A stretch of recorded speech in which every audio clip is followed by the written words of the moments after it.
And as the last ban comes in, gentlemen, what do we expect to change other than the bans that haven't really?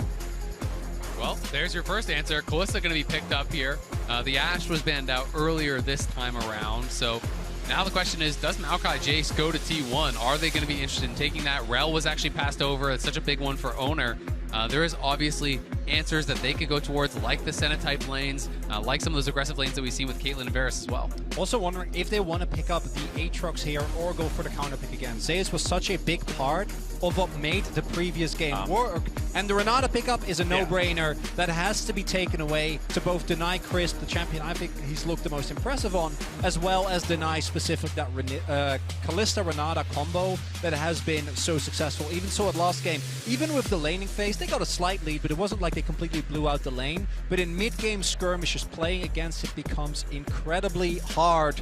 And we'll see what other answer is going to get picked up here. Personally, I would love to see Oner on his Rel, try to pick it up maybe in third rotation. And this is Gumayusi's Draven, a champion that he debuted on as well. Extremely aggressive and really strong into the Kalista. This is one of the many problems you have about dealing with T1 on red side. You go for Kalista first pick, something that does have a lot of lane power. One of the only ADs that can really fight fire with fire down there is the Draven. I would like the Senna again, though. I think for Crisp, it's a strong laner.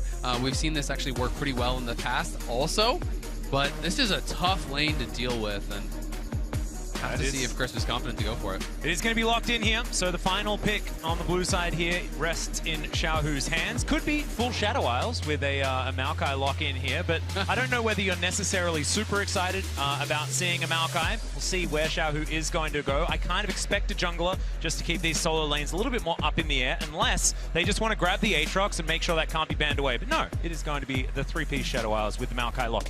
And specifically, weiwei obviously had an amazing game. It wasn't enough, but his early ganks were really good. And if the team didn't fall behind the way that they did, might have been able to set up objectives the way we've seen Maokai do really since last year at Worlds. Champion has been around for a while now. Now, T1 can either try and secure Oner his Rel if he wants to go in that direction. Poppy's another that we know he loves, and Poppy into Kalista specifically, I think, is a really good angle. Sylas, also a good option. It's available for Faker this time, and anytime Maokai's there, it's really, really strong to be able to have that counter engage. You basically just have the more powerful version of that ultimate. Senna ult has some value for cross map as well, so definitely a strong angle, and also a pretty good denial pick for some of the things that you might expect them to go towards. And also, it does mean that T1 is now forced to ban away. Blind Sylas can obviously be punished. The Jace, I think Xiaohu actually had a great game on the Jace last time around. They were able to play around, and these new ults didn't really end up mattering when we got to the fights. But T1 going to try and make sure that Faker does actually get through the lane. Last time around, we saw Weibo target Oner, and I think they're going to try again. Even though it didn't work out, his league was still incredible. Poppy and Rel, to me, are no-brain bans here. Yep, the Sejuani will still be up and available, though, and Permafrost value alongside a Sylas in the mid lane can definitely be very, very scary, augmented by Zeus picking up something pretty strong, bruisery on the top side. Exactly, and almost guaranteed you think Zeus is going to play one of those types of champions. It's going to be an Aatrox or Oner or something along those lines. That could be a strong pairing, so it's tough. I am almost more afraid of the Sejuani from this point, even though I associate Oner's much more with the Rel. Pick your poison, and they said no. We'd prefer not to. That can be up to Oner if he would like, and so we'll see whether it is going to be the Rel or the Sejuani. Yeah, this is going to be an interesting choice. I mean, I think if they go Sejuani here, they're going towards double melee pairings, but instead it's going to be the Nocturne. So denying some of the ability, I think, of TheShy to play through side lanes. Potentially, you're worried about some sort of side lane picks, some ability to 1-3-1. This really makes that difficult. And it also, if you have a flanking pick coming in from Zeus, some sort of a dive buddy there alongside Faker and and Oner, it could be really tough because you can turn off the lights, throw the stolen Maokai ult, and then potentially have Zeus coming in on the flank. And for Weibo, I think one of the consistent issues is that you want to try and get a strong bot lane, which they did, even though obviously the Renata and the Draven are quite strong. But it means that then you have to deal with Zeus getting counterpick, right? And Zeus, his Yone has been taken away. We'll see what else he can bring out against the Aatrox here, as Xiaohu have of course been a large number of mid bans already, is actually going to go for the Ahri here. Yeah, so the Ahri is going to be locked in. Is that an insta-lock? Okay, there we go. So the Gwen going to be locked in here for Zeus. Something that has been picked into him in the past, but I won't talk about it too much. If you are a T1 fan, I imagine that is definitely going to cause some pain. But this is really, really fun. Zeus really fighting fire with fire there towards that top side once again into the Shy's Aatrox. It's going to be interesting. We haven't really seen Gwen do that well at Worlds, to be honest, because it's one of these picks that takes a long time to turn online. And I feel we've even seen Zeus play the opposite in this matchup, where he's going for the lethality build on Aatrox and really kind of has earlier and more powerful power spikes, because this Gwen is going to need a couple items before you really start to outshine what the Aatrox can do. That being said, if they can get to that point, T1 has an incredible 1-3-1. They really can attack those side lanes so heavily with the Nocturne as well. And you do have that flanking top laner that I was talking about as the final piece, stolen Maokai ult. You have the hostile takeover. You have the Nocturne ult. You have a flanking Gwen. All of this being thrown at you with the lights turned off is so hard to deal with.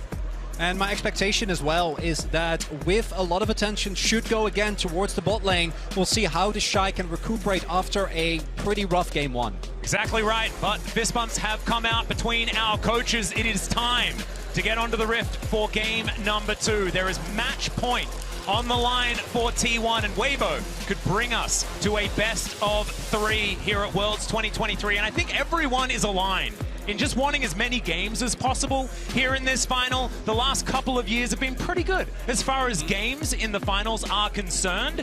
And so hopefully they can bring us to one of those, even if it could bring some heart attacks here to the Gochok Skydome. I imagine that it could be a difficult time. Yeah, since 2018, it's only gotten better, right? We got 2 free zeros, that's not so great, a free 1, and then back-to-back free 2s. Yeah.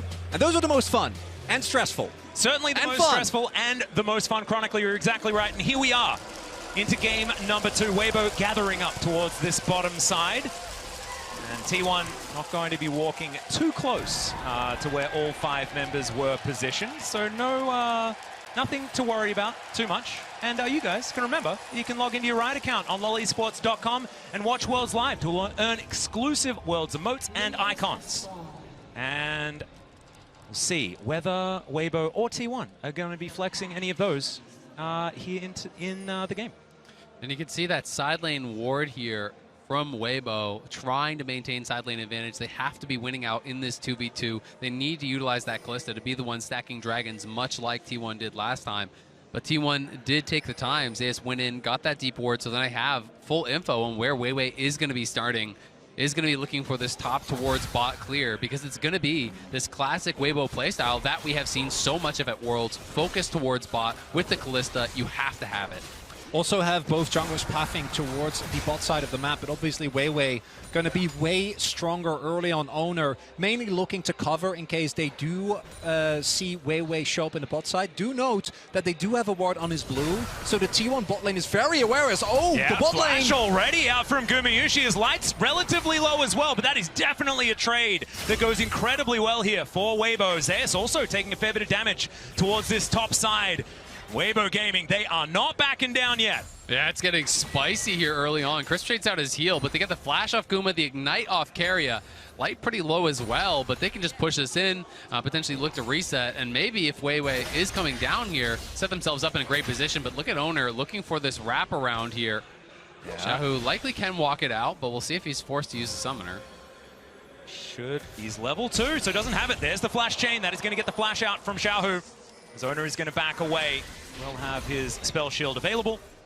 Not going to be too worried about any charms or anything like that. It is kind of a repeat of what happened in mid lane last time, though, and then Faker was the one punished by weiwei with that missing summoner, so we'll have to see if weiwei can get around mid lane and help Xiaohu out again. Big difference this time around is that Oner doesn't actually have prio in his bot side. Last time, could go very aggressive because of Zeus having the prio. Not going to be the case here, and you see as well, he wants to harass, but he needs to respect that Light and Crisp have shoved in that wall wave and can rotate over at any moment's notice, and falling behind with your Nocturne early can be a bit rough. Exactly, and Oner spent the time to do that, so he's only completed the 3 camps. weiwei is about 2 full camps ahead now at this point, as he's going to finish up the Gromp before the Wolves are completed there, so we'll have a little bit more tempo on the map. Light just going to take this early recall here as they've bounced the wave on bot side. Chris making sure there's no sort of a freeze going on, because Guma had to take a super early base and a horrible buy, as all he was able to get was the refillable on that first base. So Guma's going to be in a pretty tough spot when you compare with what Light has on the other side. Yeah, it looks like Light pretty happy to go towards the Kalista that was so incredibly effective for T1 in the last game. And once again, it's a composition from T1 that, like we've been talking about, does want to have these advantages around the map, does want to get towards these Drakes, trying to play for these side lanes, because if you don't have that tempo advantage, things can go wrong. As TheShy does take a bit of damage here from Zeus, but just some biffo back and forth between the two top laners, and both of these champions having a fair bit of sustain. That's so a good, right. yeah, good adaptation as well from Weibo.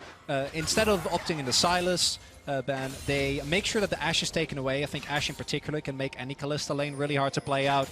And by making sure that you also deny it to Guma and Keria, who can flex it, don't know if they actually want to opt into that, but have done it, of course, in the past. Secure yourself a good early matchup. And we'll see if they're able to push it further, particularly if you can get an early kill on the Draven. Could be big as weiwei. Yeah, Ward is here as well. Zeus going to be ghosting immediately. There's a twisted advance. Zeus does create some space though on the Bramble Smash, pushes him closer to home.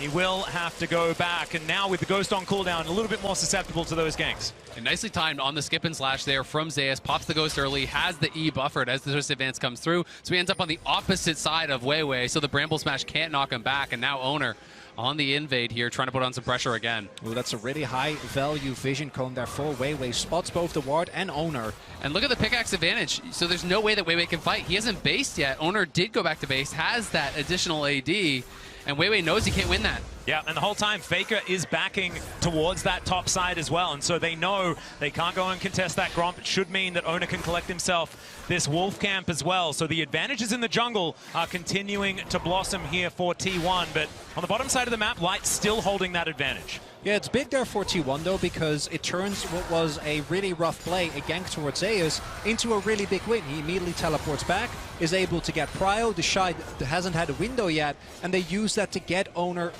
faster to his level 6, with him now having a CS lead. And something we haven't talked about at all, it's going to be AD Ahri, because he is playing Fleet Footwork and he has the Kirchi's Shard. So oh, yeah. I think it is going to be Static Shiver. I think this is going to be AD Ahri. We've seen quite a lot of this online. This is kind of the new evolution of what we were seeing with AD LeBlanc and that sort of style. I'm not sure if he is going to go like full on AD on hit, or more just that similar build where you go Shiv into Lichbane and play the Night Harvester as well. That's the most common one I've been seeing online. But obviously trying to be able to side lane and trying to be able to kind of slam home an advantage here as this range versus melee matchup into Faker. So it's a very different style of Ahri than we just saw, and I'm excited to see it because I think this is the first pro game that I can recall seeing it in. Yeah, I haven't seen it yet either. So interested to see what Xiaohu is going to be able to get done on this version of the Ahri. And I have to have a feel that the Ahri AD variety should be better in lane against Faker as well. Don't really need to land as many spells if you just right-click people. I like that idea. But Weibo going to be able to grab themselves the first Drake. Should mean the scuttle here as well from weiwei is getting double duty done. They are going to be able to grab this off the back of their very, very, very supreme control of this bottom lane. Yeah, this all goes back to the level 1. Light and Crisp playing it out early on very, very well. And one of the things that we haven't really talked about yet that the Draven can struggle with is not having a jungler that can enable you. As I say, that Oner is in top. Yeah, Zeus dashing forward. The needlework is out. Snip, snip. Going to connect, but doesn't do too much. And in goes Oner. The flash out was incredible from TheShy. Already gets taken down to, oh my goodness, about 1 health. But will be able to walk away. But I don't think he's going to be excited about ganking TheShy anytime soon. Although Zeus is just going to go. That is just not fair.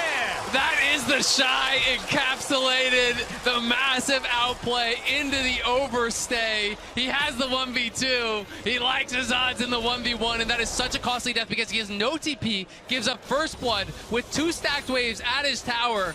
That is catastrophic for Weibo's chances. Unfair. That is it.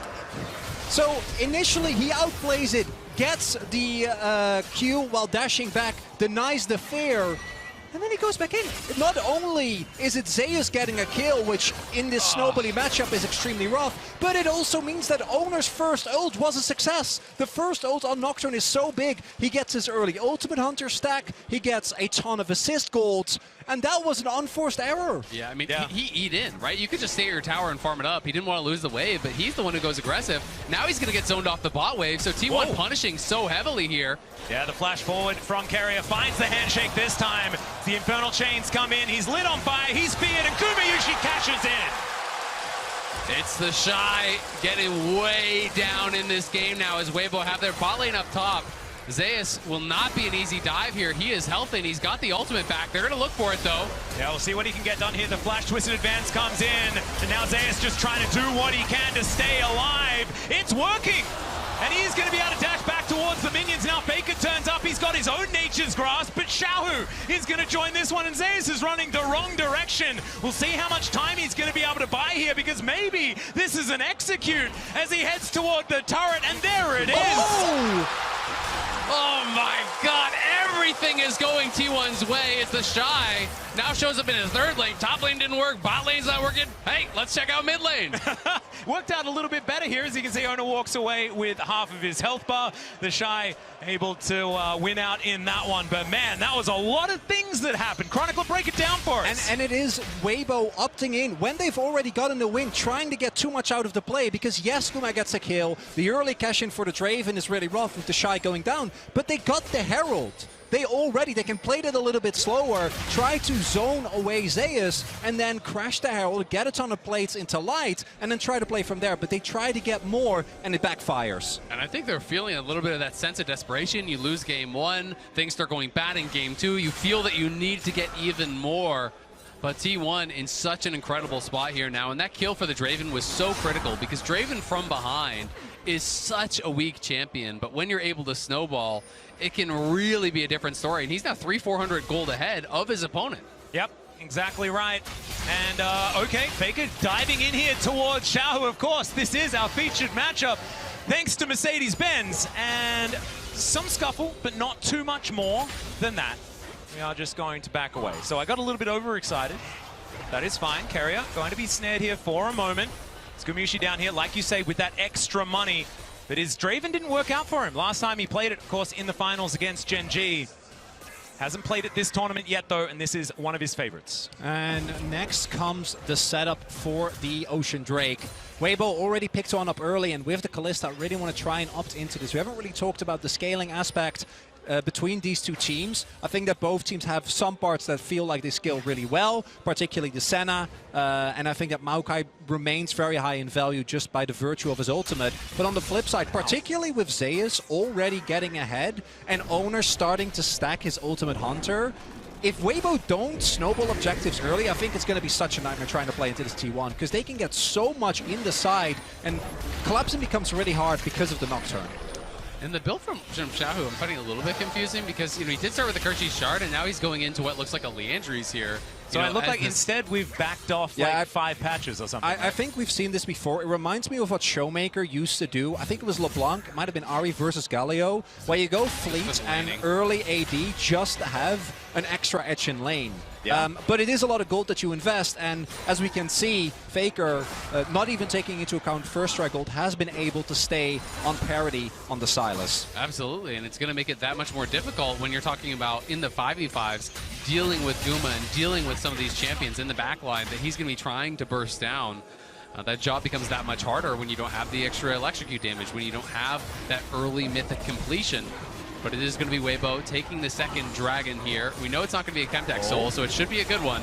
Yeah, and it's also going to be a teleport in T1, not wanting to give this one up as Faker turns up. Nature's Grasp going to guarantee the dragon to hostile takeover, chasing Weiwei, but just dissipates before it gets there. Once again, it's going to be a Cloud Soul. Love to see it. I could imagine that Weiwei is pretty upset about that. But remember, we're taking the Drake for water's sake, and there's a fight towards this top side. TheShy taken down to about 50% health. He's trying to avoid the potential needlework. There were none more remaining, and Zeus is going to back away. But remember, We've teamed up with Amazon Web Services for a new campaign called Take the Drake for Water's Sake. For every ocean drake taken, AWS will make a donation to water.org. That drake was the 47th ocean drake slain since Worlds 2023 Swiss stage. And we can have it both ways. We get the ocean drake and still a cloud soul. I know, isn't it glorious? It's beautiful. That's absolutely fantastic. We've washed off the Chemtech with the ocean. And then it's now windy. Now we're enjoying ourselves in the breeze. Oh, it's just fantastic. Well, and Zeus from this far ahead of TheShy, Cloud Soul would be terrifying if he's going to be able to get that. It's actually so good on Gwen. Weibo are pushing heavily on bot side. If TheShy walks up, he could just be dead again. Everfrost gets the slow. Chainlash is going to come down as well. Faker doing a fair bit of damage. Did invest his stolen ultimate there. I believe it was probably timing out relatively soon. Trying to get some value as in goes Oner. Finds the paranoia, but you can see TheShy is going to be all right. He even gets a cheeky little shield there with the Dawning Shadow Light, not wanting to leave it up to chance. I mean, this Aatrox is going to have such a tough time. He is going for the lethality build, and he's doing it from very far behind.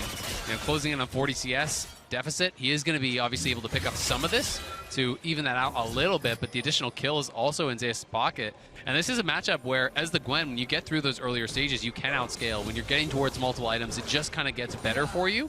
So TheShy is going to have to turn in an incredible performance, and we can see it in the MasterCard lane economy snapshot.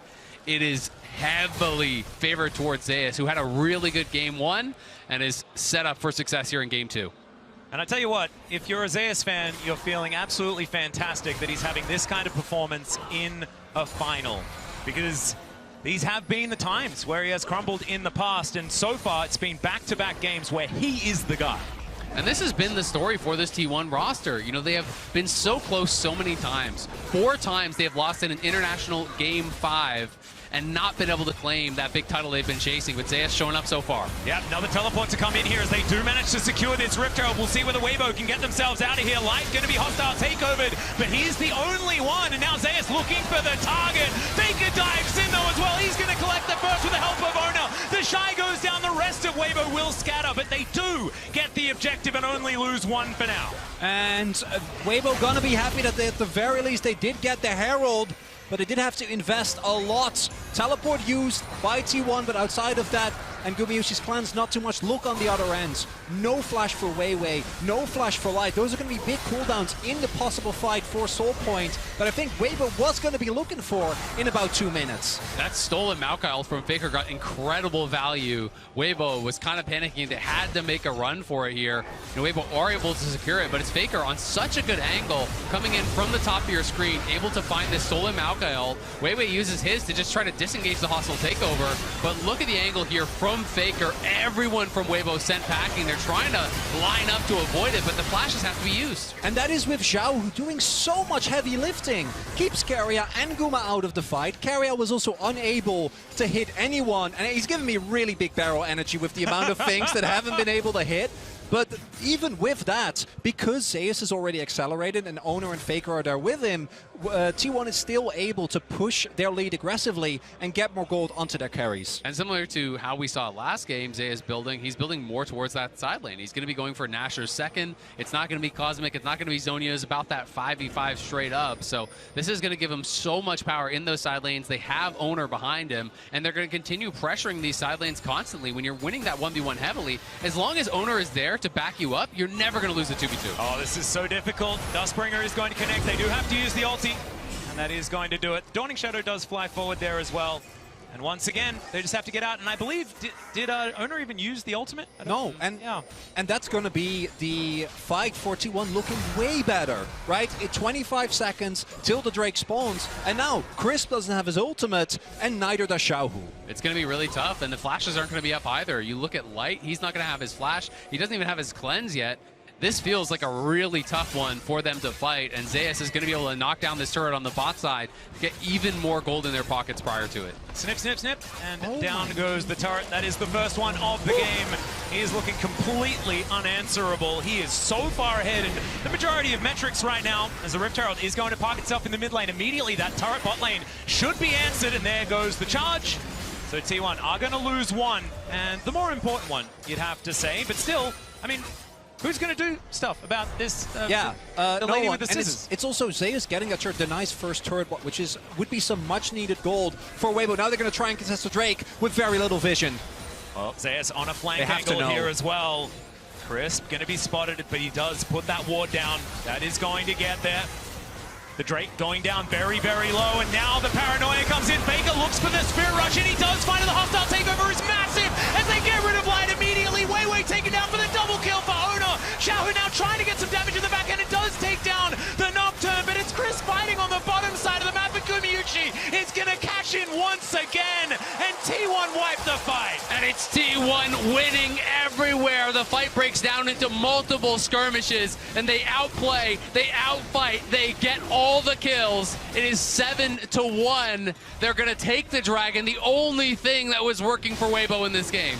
And it's, again, I think that sense of desperation. They don't have a great vision set up. They don't know from which angles T1 are going to be coming. And Oner has his ultimate available. And there are a couple of key ultimates that aren't there, right? You don't have the Maokai ult, rather the Senna ult. And that's such a big defensive cooldown. And again, look how they orchestrate this. Faker comes in from the top. Oner turns off the light. The hostile takeover comes across everything all at once. And it's so difficult for Weibo to be able to effectively communicate how to play out this team fight. So everyone scatters. They're all flashing, every man for themselves. And when you go into that kind of fight against T1 with this composition, you are sure to always lose. And I tell you what, I'm really enjoying the use of the paranoia as well as the hostile takeover, because something that has been difficult for a lot of our Renata players to deal with is getting in the right positions to get that ultimate off without as much notice, right? Because it's relatively telegraphed. But if the lights are all off and then this wave comes across you, it's not a lot of reaction time to deal with that if everything else is going on as well. Additionally, Guma was able to pick up another kill. So this Draven is by no means the main carry of T1, but now Zeus is fed, Guma is fed, and Oner is fed. So they might get a catch here, not going to find Keria, but there's so much that you need to deal with. Exactly right. And just quickly, win probability powered by AWS definitely starting to trend towards T1 in this game. 7-1 in kills, but at the beginning of the game, you could see there on the graph, Weibo was certainly getting themselves into decent positions. We'll see whether they can claw some of that back. It is only a 4,000 gold lead here for T1 so far. Definitely surmountable. And while we haven't talked as much about this Draven, and you said it, he's been getting these kills, he's actually the richest member on T1. He's the richest person in the game now at this point, which is kind of crazy. After how badly this early game started, he has been cashing in, and Weibo trying to start something here. Here's another one, the Nature's Grasp. They all line up behind, but it's a decent charm to come through their hostile takeover for some phenomenal disengage, and it looks like T1, they don't want to deal with it. Faker dashes over the wall. Remember, they don't have a turret here. The charm is going to split them. Keria tries to get it. He goes forward and then just explodes, and then Oner thinks that that's his moment. It's a double again for this Nocturne, and he survives. The logistics protocol coming in from Keria to make sure that the Nocturne doesn't burn down. It's a massacre. Weibo again try to get something, and initially the play looks good, but I think the sidestep from Keria there, he doesn't get caught, and with Renata alive, it becomes so hard. While all of that was happening, TheShy was rotating over. Zeus just backed. Yeah, Zeus isn't even here. They decide, hey, we gotta go now. We're falling behind. The initial play looks good as Oner gets chunked down so incredibly low. Xiaohu flying in, but this is the sidestep that you're talking about right here as Xiaohu goes for it with the last charge there. Both Guma and Keria, beautiful sidestep, and then Crisp gets thrown in, but it's a flash out from Guma, it's a turn, and it is the one shot from the Draven. And the one shot from the Nocturne as well, using himself as a bullet into that backline and secures the kill on to Xiaohu. Also, the Dustbringer, I believe, got the kill in the first place. So this Nocturne is just massive. And it is, again, also a testament to how powerful Renata is. Oner can go for these mega aggressive plays, knowing that as long as he kills his target, he will be able to be bailed out by the rest of his team. And honestly, even if he dies from this position, because the carries are so fed, it's going to be worth it, right? As long as you are creating space for Guma, for Zeus, for Faker, even if it is that one-way trip here for the Nocturne, it's going to be such a value play as long as they can follow up. And T1 have been on the same page. Weibo seem like their only answer is just forcing more and more fights. You can't win side lane. You can't win 5v5. Your objective stacking has been stopped. It is getting close to checkmate in game number 2. It's really hard as well, considering the fact that T1 had already built themselves a 1-3-1 composition. There is no comp in the game that is more just win more, right? Because you have win conditions that build upon themselves with a composition like this, where Zeus and Faker can get control of these side lanes all game long. Tempo, something that Weibo is going to have to really, really muscle. Oh. Yeah, that is a bit of item in advantage. Yeah. And when TheShy shows up to a team fight, he is going to have to be absolutely perfect to get anything done, because you are so squishy. If you can't get that first kill for the Dustblade proc to be able to survive, you are going to be paper, because one little CC hits you, Guma's going to kill you instantaneously. He's got 0 armor, he's got 0 HP purchased, so this Aatrox is going to be really squishy. Additionally, Weibo, after game number 1, obviously tried to pivot, tried to play much to a bot side, and even with them setting Guma up for a deficit, the main issue is just the other lanes. T1 has been able to get the counter pick towards top side twice, and Weibo, you gotta imagine, if T1 is able to play it out from here, have to try something else, because this blind Aatrox, even when protected with bans, just isn't working out. And I think we have to talk about the journey that Oner has had. You know, he is one of the players that has been so criticized throughout this year. And how good has he been in this series? How good has he been at Worlds? And this whole tournament, exactly, and on tanks normally, right? But this Nocturne performance, he is playing reserved. He is going in at the right times. This is an Oner that is playing extraordinarily well. And it also goes back to when Oner initially looked to be his most dominant. His Lee is his most iconic champion, right? Yeah. It's more the carry style as we get a charm. Yeah, Faker is going to break it. Oh, no. He uses it in order to close distance back again, I guess. But never mind. Nothing too much more going to happen. T1 with the opportunity to stack 4 Cloud Drakes. When you talk going to start with the second. Exactly. When you talk about the comfort and the ability to go towards things like the Lee Sin, I think that has been somewhat indicative of what T1 have wanted to do here at Worlds, and the meta shifts that they have brought in as Oner maybe looking for a fight. Yeah, they find TheShy, but he just umbrally dashes over the wall. He will keep himself alive as Weibo just regrouping once again, spotting out the members of T1 moving back from that Drake. And now moving towards the Baron pit. It is 25 minutes into the game, and T1 hasn't gone for a Baron just yet. You can see that they have changed a little bit. Very reserved. Yeah. Yeah. They've really matured, you know? The Baron's been alive for 5 minutes. Now they give it like 5 minutes. This is not my T1. I think because they were near the Baron pit, though, they have remembered. So I imagine we're going to be playing around that now. Oh, okay. I thought you were going to say it counts as them starting and you're just walking by, saying hi to an old friend. No, I don't think that's necessarily how it works. But it's just been so fun to watch T1 because they have been on the forefront of these meta shifts, right? You know, Keria, when it was this double AD carry meta in the bot lane, he was incredible. Being able to bring that back, being able to have Oner on Lee Sin, Guma here on this Draven, being able to see these iconic picks and their comfort is working out so well. Paranoia comes in once again as the flash out from TheShy may not be enough. They're under the turret. Oner was tanking it up, and Zeus is going to finish it. Inner turret should now be next on the clock. And because the rest of T1 is standing guard, Weibo can't try and turn the fact that Oner is towards bot into a Baron, so they just have to watch their teammate get killed through Merp Treads and a Hex Drinker as well. Yeah, and Teleport's still available, so it was only ever going to be a 4v4 anyway. It is a 4,000 gold lead in top lane, almost 4,500 gold in top lane. That is just ridiculous now at this point. This lead for Zeus is becoming just a nightmare for them to deal with. He has the Cosmic Drive finish now. He's so far ahead of the pace of this game that no one can answer him, and it just felt bad for Crisp. Every time he's popping a Senna ult, it's just been to watch his teammate die. And he doesn't even get to watch because the lights are out. He doesn't even get to... that's why would you have to remind me? I know, it's very cruel. That's painful. I'm still remembering back to TheShy outplaying a 1v2 and then walking back into the 1v1.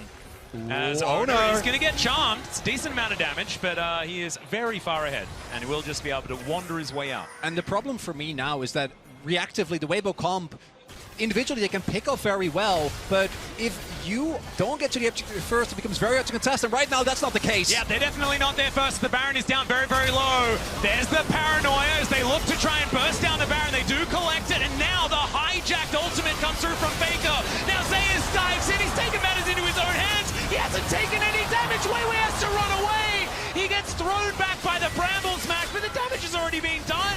Faker goes golden, does have to flash. His Light's doing a fair bit of work. with these Rens into the back line. But T1 just took a Baron, they got 5 out.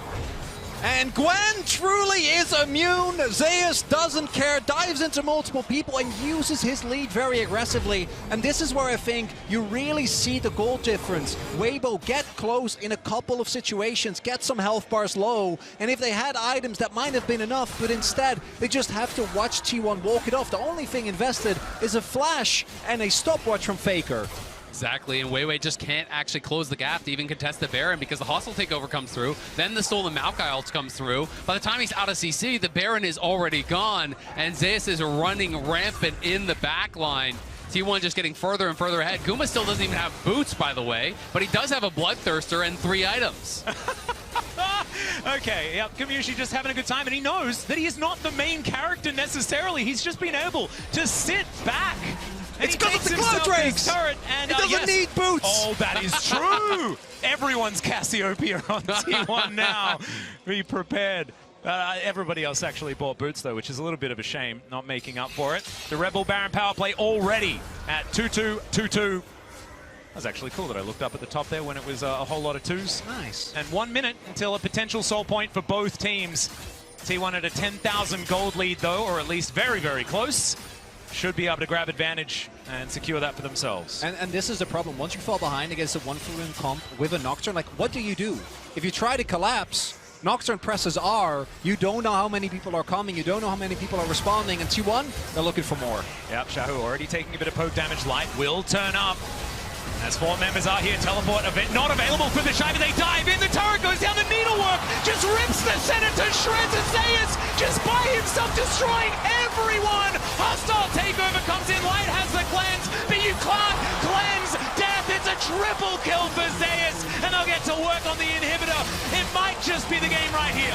Zeus playing like his namesake, a god! This guy is going crazy in the finals! Just extraordinary as Zeus helps clear up this second Nexus turret, and T1 at match point already.